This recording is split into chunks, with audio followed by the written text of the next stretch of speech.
영어 문법에 대해서 얘기를 조금 해보려고 합니다. 우리가 그동안 배워왔던 영어 문법들 있잖아요. 뭐 학원에서든지 학교에서든지 누가 알려주었든지 간에 그 배워왔던 영어 문법들 잘못된 거다, 쓰잘데기 없다, 한국식 영어 문법은 다 잘못되었다, 이런 말들 들어보신 분들이 있으실 거예요. 그런데 영어를 공부하는 데 있어서 영어 문법을 빼놓을 수는 없어요. 요즘 뭐 회화학원이 많이 흥하고 있고 또 영어 회화 컨텐츠도 많이 올라오고 있는데, 그렇다고 영어 문법이 정말 필요하지 않다, 이게 정말 아니에요. 그동안 우리가 겪어왔던 그 주입식 영어 교육이 문제인 거지, 영어 문법 그 자체는 문제가 하나도 없어요. 여러분들이 회화를 공부하시든지 아니면 다른 목적으로 공부하시든지 영어 문법은 무조건 도움이 됩니다. 항상 긍정적인 존재예요. 그런데 이런 말도 들어보셨을 거예요. 외국인한테 영어 문법을 물어봤는데 외국인도 영어 문법을 잘 모르더라. 그런데 우리가 이거를 왜 굳이 알아야 되냐, 필요 없는 거 아니냐 라고 생각을 하실 수도 있는데, 그 사람들은 외국인이니까 영어 문법을 잘 모르는 거예요. 네, 반대로 생각해봐서 우린 한국인이잖아요. 외국인이 한국어를 공부할 때 우리한테 한국어 문법을 물어봐요. 그러면 여러분들은 어떻게 대답을 하실 수 있을까요? 그냥 이거니까 이거지 라고 그냥 말은 나올 텐데, 정확한 그 문법적인 요소들은 잘 몰라요. 예를 들어서 외국인이 우리한테 예쁜 옷과 새 옷, 이 두 개의 단어에서 문법적인 구조의 차이가 뭐냐 라고 물어보면은 대답할 수 있는 사람은 많지 않을 거라고 생각이 듭니다. 둘 다 뭐 옷을 꾸며주는 하나의 단어들이죠. 새거인 옷, 예쁜 옷. 그런데 하나는 형용사고 하나는 관형사예요. 우리가 예쁘는 예쁘고 예쁘니까 이런 식으로 변형이 되니까 형용사고, 새는 새니까 새고 새다 이런 식으로 변형이 안 되니까 관형사다, 이렇게 설명할 수 있을까요? 네, 이론까지 굳이 알 필요는 없어도 우리는 다 알고 있잖아요. 우리는 어렸을 때부터 자연스럽게 터득한 것들이잖아요.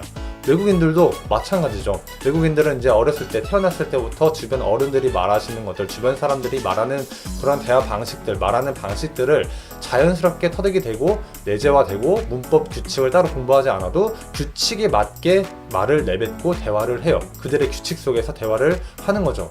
그런데 우리는 한국인이니까 외국어를 공부할 때, 그들이 대화를 할 때 그들의 규칙 속에 우리가 참여를 해야 되는 거잖아요. 그 대화를 참여하기 위해서는 우리가 그들의 규칙을 알아야 되고, 그 규칙은 바로 문법이 하나의 규칙이 된다는 거예요. 물론 문법을 몰라도 그냥 우리도 자연스럽게 공부를 하면은 자연스럽게 터득을 어떻게든 뭐 다양한 방식으로 터득을 할 수는 있겠죠. 그런데 어떤 식으로 회화를 공부하시든지 간에 영어 문법을 알면은 좀 더 이해가 잘 되고 좀 더 빠르게 공부할 수 있다는 생각을 저는 가지고 있습니다. 그래서 영어 문법이 꼭 필요하다고 생각을 하고 있고요. 그래서 결국 문법이라는 거는 쓸모없는 그런 존재가 아니라는 거예요. 그리고 제 개인 경험을 잠깐 말씀드리면, 제가 예전에 캐나다에서 정말 짧게 6개월 동안 어학 공부를 했던 적이 있어요. 어느 대학교 안에 있는 어학원에서 영어 공부를 했었는데요. 그때도 영어 문법이 중요하다고 느꼈었어요. 그 이유가 바로, 일단은 그 어학원에 들어가면은 이제 수준별로 나누기 위해서 레벨 테스트를 봅니다. 그리고 자신의 수준에 맞게 이제 그 반으로 배정이 되는데요.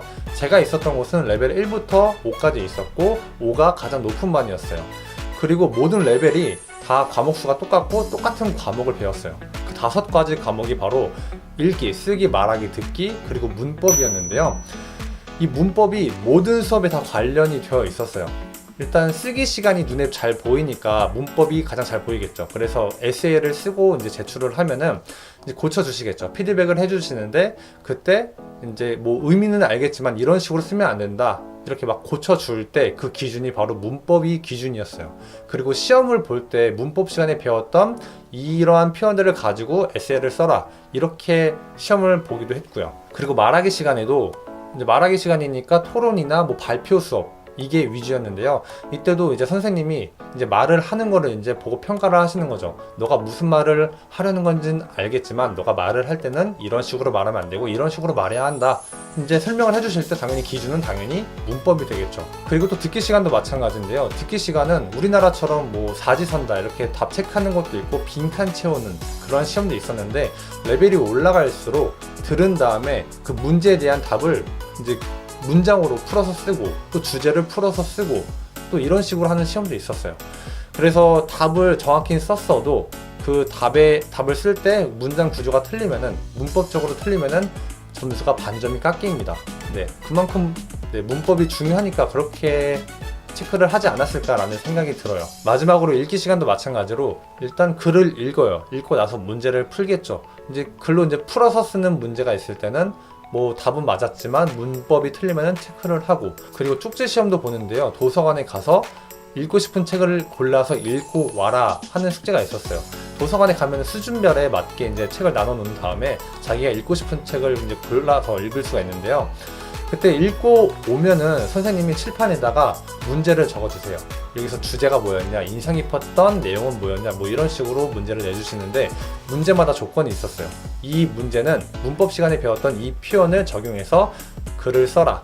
네, 이런 식으로 시험을 내주십니다.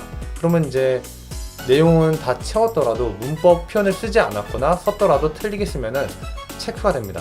네, 점수가 좀 깎여요. 이런 식으로 문법이 모든 수업에 관련이 되어 있다고 저는 느꼈어요. 네, 그래서 문법이 공부하는데 정말 중요하다, 외국에서도 중요하게 생각하는 게 아닐까라는 생각을 하게 됐습니다. 물론 문법 없이 영어 공부를 잘할 수 있다 하시는 분들은 네, 안 하셔도 됩니다. 영어를 공부하는 데 있어서 그 방식은 정해진 게 없잖아요. 그냥 자기만의 방식으로 공부를 하시면 됩니다. 누군가 조언을 해주면 그 조언을 따라도 되고 안 따라도 되고 자신의 선택인 거죠. 그런데 저는 여러분들께 영어 문법을 공부하는 게 여러분들이 공부하시는 데 있어서 좀 더 편할 수 있다 라고 제안해 드리는 겁니다. 그런데 있잖아요, 우리나라 이 영어 문법이 100% 정확한 건 아니에요.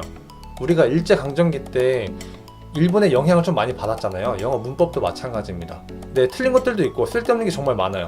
예를 들어서 우리나라에서는 투부정사를 뭐 형용사적 용법, 부사적 용법, 명사적 용법 이런 식으로 나누잖아요. 외국에서 가르칠 때는 이런 거 안 가르칩니다. 그냥 투부정사 이거 하나만 가르쳐요. 네, 이거를 언제 쓰고 뭐 이런 식으로만 알려주지 우리처럼 이렇게 세세하게 나누지 않아요. 우리나라 영어 문법 이 교육 자체가 좀 문제가 있다는 거를 좀 알려드리고 싶은 겁니다. 여러분들이 그동안 들어왔던 쓸데없는 문법, 잘못된 문법 이런 것들의 영향 중에 하나가 이게 아닐까, 이런 것도 있지 않을까라는 생각이 드니까요. 그래서 여러분들께 영어 문법을 제공해 드릴 때 그냥 한국식 문법, 여러분들이 영어 시험을 볼 때 도움이 되드릴 수 있는 그러한 커리큘럼을 제공해 드리기도 할 거고, 또 하나 그냥 이것까지 이렇게 깊게 좀 알고 싶어 하시는 분들을 위해서 이런 컨텐츠도 만들 거고요. 그리고 영어 회화가 좀 핫하잖아요. 그럼 회화를 위한 영어 문법 컨텐츠도 만들려고 하는데요. 어찌됐든 간에 여러분들이 영어 공부를 하는 데 있어서 문법으로 여러분들께 도움이 되드리는 그러한 존재로 제가 역할을 하고 싶어서 지금 이렇게 말씀드리고 여러분들과 이렇게 뭐 화면을 통해서 만나 뵙고 있는 겁니다. 그래서 그러한 과정에서 제가 직접 만든 이런 교재를 네, 다 제공을 해드릴 거예요. 네, 이렇게 저와 함께 영어를 공부하시는 게 어떠실지 네, 이렇게 한번 제안해 봅니다.